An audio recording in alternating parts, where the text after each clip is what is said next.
যতন খুলুম্বাইকে তিনি 1999 থেকে ঘেরা মুজিবুর আমাদের ভারতবর্ষের ছোট রাজ্যগুলা আমাদের গর্বের কেবলা আমরা বলতে পারি আমাদের 18 পুরা লঙ্করার আমাদের সবুজ ঘেরা বনানী আমাদের লেমা কুমারী আমাদের ধামাই আমাদের গ্রাম প্রাহার সব নিয়ে আমাদের ঐতিহ্য আমাদের সংস্কৃতি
আমাদের সরকার খুব গুরুত্বের সহিত দেখছে এবং তার জন্যই কিন্তু আজকে এই দিনটাকে আমরা শুধু এই আইসিএ দপ্তর সারা রাজ্যে দেখবেন, সারা রাজ্যে বিভিন্ন দপ্তরের উদ্যোগে এবং আমাদের পার্টির উদ্যোগে একদম ভূস্তর গ্রামস্তর পাহাড় স্তর ওনার জন্মদিনটি পালন করছে। কেন পালিত হচ্ছে? কেন আজকে ওনাকে এই টাকা পরিবারকে এত বছর পর আমাদের বর্তমান সরকার কেন্দ্রে মোদী, রাজ্যে আমাদের মানিক সাহার সরকারের এই পরিবারের সদস্য বা রাজা যারা ছিলেন বা আস্ত যারা আছেন তাদেরকে কেন আমরা এত গুরুত্ব দিই? কারণ তাদের দেশ মহা এই ত্রিপুরার জন্য উনি খুব অল্প সময় বেঁচেছিলেন, অকালে চলে যেতে হয়েছিল 30 বছর বয়সে। 1908 অগাস্ট আজকের দিনটা উনি জন্মগ্রহণ করেছিলেন এবং 1947 17 মে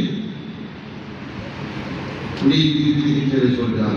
কিন্তু এই ক্ষুদ্র সময়ের মধ্যে উনার যে ভাবনা, উনার যে চিন্তাধারা, বিশেষ করে শিক্ষা সংস্কার, শিক্ষার ক্ষেত্রে, পরিবহনের ক্ষেত্রে, নগর উন্নয়নের ক্ষেত্রে, আধুনিক ত্রিপুরা গঠনের ক্ষেত্রে একটা বিরাট ভূমিকা ছিলেন, যেটা আজকে না বললেই আমি বলতে বাধ্য হচ্ছি। যারা বিগত দিন এই রাজ্যে সরকারে ছিলেন 18 আগে, আজকের দিনে দাঁড়িয়ে স্বীকার করে না রাজ পরিবারের কথা।